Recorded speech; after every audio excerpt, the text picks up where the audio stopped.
આગામી તારીખ 24 ઓગસ્ટથી 28 ઓગસ્ટ દરમિયાન રાજકોટ શહેરમાં રેસકોર્સ ગ્રાઉન્ડમાં ધરોહર લોકમેળો 2024નું આયોજન કરવામાં આવનાર છે.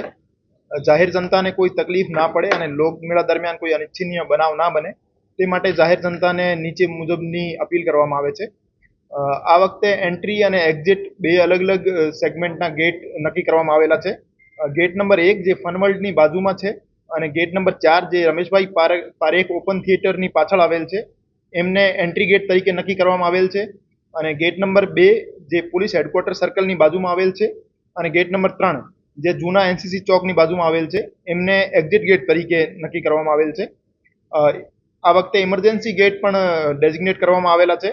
ફનવર્લ્ડ તથા પોલીસ હેડક્વાર્ટર સર્કલની વચ્ચે એક ઇમરજન્સી એક્ઝિટ અને પોલીસ હેડક્વાર્ટર સર્કલ અને જૂના એનસીસી સર્કલની વચ્ચે એક ઇમરજન્સી એક્ઝિટ આવેલ છે જેનો ઉપયોગ ઇમરજન્સીમાં કરી શકાય.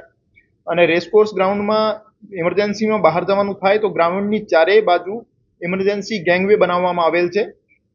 ત્યાંથી ઝડપથી અડચણ વગર ગ્રાઉન્ડની બહાર નીકળી શકાય. અને બાળકો માટેની સુરક્ષા અને એમની સેફટી એન્ડ સિક્યોરિટી માટે અમુક સૂચનાઓ છે. કોઈ પણ બાળક ગુમ થાય અથવા કોઈ પણ વસ્તુ ગુમ થાય તો એના માટે રેસકોર્સ મેદાનમાં ફનવર્લ્ડની બાજુમાં ગેટ નંબર 1 પાસે પોલીસ કંટ્રોલ ડોમ તથા રમેશભાઈ પારેખ ઓપન થિયેટરની બાજુમાં એક પોલીસ કંટ્રોલ રૂમ આવેલ છે. આમાં આપ ઝડપથી સૂચના આપી શકો છો પોલીસને. અને કોઈ પણ બાળક મેળામાં ખોવાય તો પોલીસ કંટ્રોલ રૂમ મારફતે એમનો સંપર્ક કરીને એમને ગોતવામાં આવશે. અને આ બાબતે લોકો દ્વારા તકેદારી રાખવા માટે અમુક સૂચનાઓ છે. નાના બાળકોને મેળામાં જે લાવવાનું થાય તો એમના ખિસ્સામાં એમના વાલીનું નામ અને મોબાઈલ નંબર લખેલી એક ચિઠ્ઠી મૂકવા માટે હું અપીલ કરવા માંગુ છું, જેથી કોઈ બાળક મળી આવે તો પોલીસ એમના વાલીનો ઝડપથી સંપર્ક કરી શકે. અને મહિલા સુરક્ષા બાબતે આ વખતે 2 એન્ટી રોમિયો સ્ક્વોડની વ્યવસ્થા કરવામાં આવેલી છે, જેમાં એક મહિલા પીએસઆઈ અને 4 મહિલા પોલીસ કર્મચારી ખાનગી કપડોમાં ત્યાં પેટ્રોલિંગ કરશે અને કોઈ મહિલાઓની છેડતી અથવા ચેન સ્નેચિંગ જેવા બનાવ ના બને એમને અટકાવવામાં આવશે. બાકી અસામાજિક તત્વો માટે અને ટપોરીઓ માટે પણ 4 અલગ અલગ ટીમો ત્યાં કાર્યરત કરવામાં આવેલી છે, જેમાં પીએસઆઈ કક્ષાના અધિકારી તથા 4 પોલીસ કર્મચારી ખાનગી કપડોમાં રહેશે અને ખિસ્સા કાતરું, ટપોરી, મોબાઈલ ચોર, પાકેટ ચોર એવા માણસોની ઉપર વોચ રાખશે અને એમને ડિટેન કરશે. અને એમના સિવાય રાજકોટ શહેરના તમામ પોલીસ સ્ટેશન અને આજુબાજુના જિલ્લાઓમાંથી એલસીબીના અમુક માણસો જે રીઢા ગુનેગારોને ઓળખે છે એમને પણ અહીંયા બોલાવવામાં આવેલા છે, જે ગેટ ઉપર તથા મેદાનમાં સતત પેટ્રોલિંગ રાખશે અને શંકાસ્પદ માણસો ઉપર વોચ રાખીને એમને ડિટેન કરશે. લોકો દ્વારા આ બાબતે અમુક તકેદારી રાખવાની જરૂર છે, જેમાં પોતાનો કિંમતી સામાન અથવા મોબાઈલ અથવા પાકીટ જે છે એ હું અપીલ કરવા માંગુ છું કે એ સાચવીને રાખે અને ખાસ કરીને મોબાઈલ તથા પાકીટ પાછળના ખીચામાં ના રાખે, જેથી એમની ચોરીનો બનાવ અટકાવી શકાય. અને લોકમેળાની અંદર આવતા લોકોએ શક્ય હોય ત્યાં સુધી સોના ચાંદીના દાગીના અથવા કિંમતી વસ્તુ પોતાની સાથે લાવવાનું ટાળવું હિતાવહ છે. અને પાકીટમાં કિંમતી વસ્તુઓ વધુ રોકડ રકમ અથવા અગત્યના દસ્તાવેજ નહીં રાખવા, જેથી એમની ચોરીના બનાવો અટકાવી શકાય. અને ટ્રાફિક વ્યવસ્થા બાબતે મહેરબાન પોલીસ કમિશનર શ્રી રાજકોટ શહેર દ્વારા એક જાહેરનામું બહાર પાડવામાં આવેલો છે. અને પાર્કિંગ સ્થળો પર રાજકોટ શહેર પોલીસ દ્વારા સીસીટીવી કેમેરાઓની ગોઠવણ પણ કરવામાં આવેલી છે અને બંદોબસ્ત પણ રાખવામાં આવેલો છે. અને જે ડેઝિગ્નેટેડ પાર્કિંગ છે એમના સિવાયની જગ્યા પર કોઈ વાહન પાર્ક કરવામાં આવશે તો એમની ટોઈંગ કરીને એમને દંડ કરવામાં આવશે. અને પાર્કિંગમાં વાહન પાર્ક કરતી વખતે લોકોથી મારી અપીલ છે કે પોતાનો બાઇકનો હેન્ડલ લોક કરે અને નંબર પ્લેટ વગરના વાહનો ત્યાં પાર્ક ના કરે, કેમ કે નંબર પ્લેટ વગરના વાહનોની ચોરીની શક્યતાઓ વધારે હોય છે. અને જે ડેઝિગ્નેટેડ પાર્કિંગ છે એમાં અંદર જ વાહન પાર્ક કરે, રોડ ઉપર ખુલ્લામાં વાહન પાર્ક કરીને ન જતા રહે.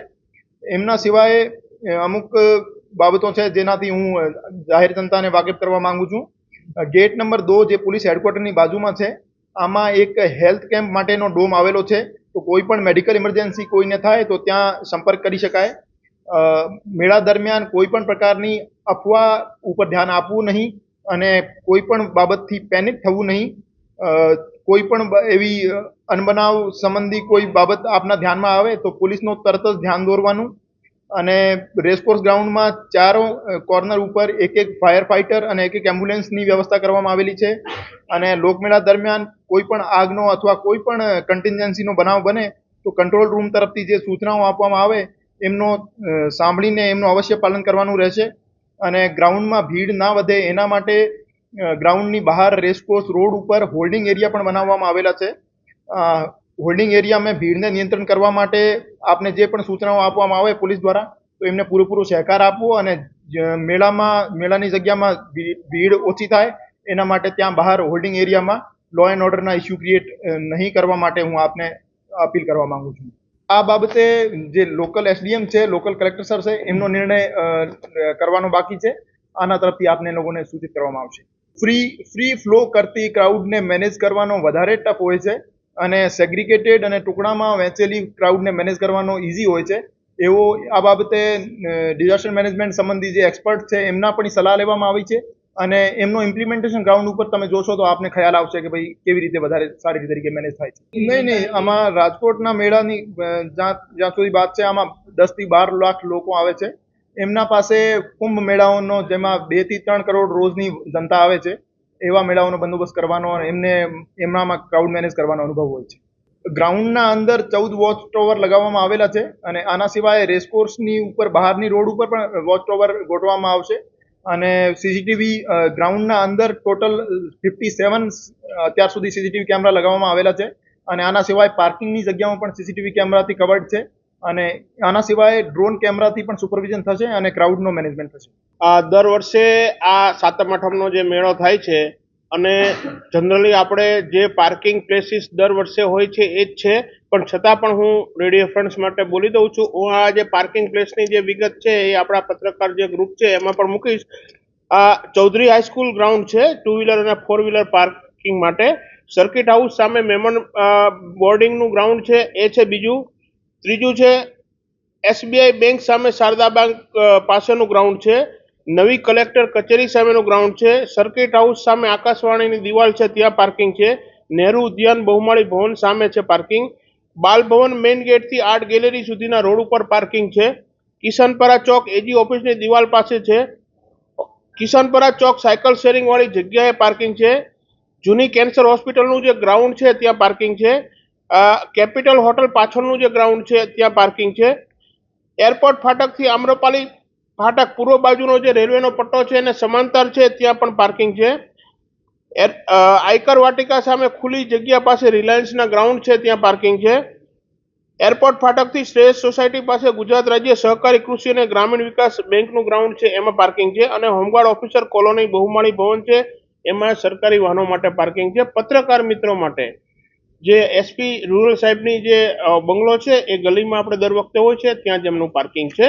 હવે બીજું જે ડાયવર્ઝનની વાત કરીએ તો પોલીસ હેડક્વાર્ટર સર્કલ પાસે પોલીસ હેડક્વાર્ટરથી લોકમેળાના મેઇન ગેટ તરફ વાહન જવા દેવામાં નહીં આવે એટલે ત્યાં બેરિકેડ હશે. બહુમાળી ભવન ચોકમાં બેરિકેડ કરી વાહન મુખ્ય ગેટ તરફ નહીં જવા દેવા માટે બેરિકેડ હશે. જૂની એનસીસી ચોક છે ત્યાં પણ બેરિકેડ હશે અને આગળ નહીં જવા દેવામાં આવે. મારુતિનગર શેરી નંબર 1 નટરાજ ગોલ સામે એરપોર્ટ રોડથી બેરિકેડથી રોડ બંધ કરી દેવામાં આવશે. બેંક ઓફ ઇન્ડિયા અધિકારી નિવાસસ્થાનવાળી શેરી Shreyas society racecourse ring road traffic બંધ કરવા માટે ત્યાં પણ બંધ હશે. મેયર મંગલાવાળી જે શેરી છે ત્યાંથી પણ બંધ કરવામાં આવશે. જિલ્લા પંચાયત ચોક છે ત્યાંથી પછી જરૂરિયાત મુજબ આગળ બંધ કરવામાં આવશે.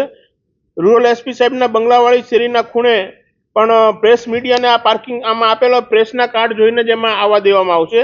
રેસકોર્સ ગ્રાઉન્ડ લોકમેળાના મુખ્ય ગેટથી ગોસલિયા માર્ગ આમાં પણ બેરિકેડ કરી અને વાહનને રોકવામાં આવશે. ટ્રાફિક ઓફિસની સામે એસીપી ટ્રાફિક ઓફિસની સામે રૂડા બિલ્ડિંગથી જે ટ્રાફિક છે એ પછી પીએચક્યુ તરફ જવા દેવામાં નહીં આવે.